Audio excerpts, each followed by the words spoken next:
अब नयाँ चाहिएपछि के गरियो भन्दाखेरि गोविन्द केसीलाई सुताइयो। गोविन्द केसीलाई सुताएर विवेकशील साझा पार्टी विवेकशील साझा पार्टी चल्न नसकेपछि हेर्नुहोस् यो देशमा स्वास्थ्य र शिक्षा मौलाउँदै थियो त्यतिखेर। तर गोविन्द केसीलाई ल्याएर सुताएपछि के गरियो थाहा छ?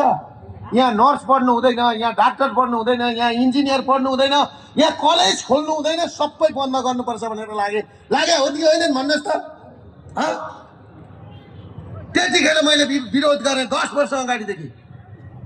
मलाई माफिया भने खालि माफिया भन्थे। त्यो गर्दै गर्दै गर्दै मैले भनेको थिएँ गोविन्द केसीको जगमा बनेको सरकार हो यो। गोविन्द केसीको अनसनको जगमा आज गोविन्द केसीको अनसनको जगमा यो जम्मै भइरहेछ।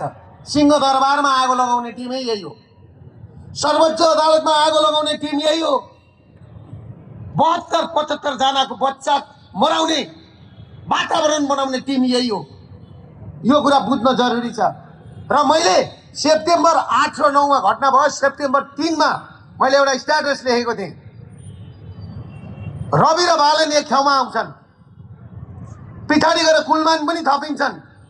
त्यति मात्र होइन, गगन र विश्व प्रकाशहरू पनि त्यहीँ जाने ठाउँै त्यही हो, बाबुराम भट्टराई पनि त्यहीँ आउँछन्। यो लेखेर राख्नुहोस्, म सिधा भन्ने मान्छे हुँ, सिधा सिधी भन्ने मान्छे हुँ। हेर्नुहोस् त अहिले म उहाँहरूलाई के भन्छु भने 23 र 24 गते भदौ 23 र 24 गतेको जेएनजी आन्दोलनको म्यान्डेट नि सिंहदरबारमा आगो लगाउने र सर्वोच्चमा आगो लगाउने मात्रै थिएन नि, भ्रष्टाचारीहरूलाई कारबाही गर्ने हो कि होइन भन्नुहोस् त?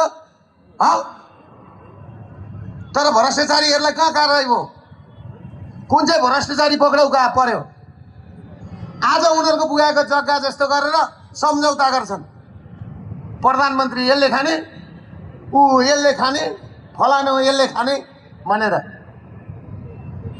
यसैको लागि ती 75 जना बच्चा मरेका थिए। यसैको लागि तपाईको चाहिँ नि सिंहदरबार र सर्वोच्च अदालतदेखि लिएर पूर्व मेचीदेखि पश्चिम महाकालीसम्मका थाना चौकी अनि नगरपालिका पालिका जम्मैमा आगो लगाइयो। यसैको लागि थियो। अनि 84 को चुनाव 82 लाई काट्नु थियो। यो पश्चिमाहरूको डिजाइनमा सबै बोल्न डराउँदा रहेछन्। यो भिडियो सार्वजनिक गर्दाखेरि गर्दै अहिले माथिबाट फोन आयो, यहाँ देश सबले भन्नुभयो हामीलाई प्रेसर भयो, रोकिदिनु पर्यो, हामीले रोक्दिउँ। बुझ्नुभयो देश कहाँ छ? तर म यी सबैजनालाई खबरदार के भन्न चाहन्छु भने खबरदार भन्न चाहन्छु,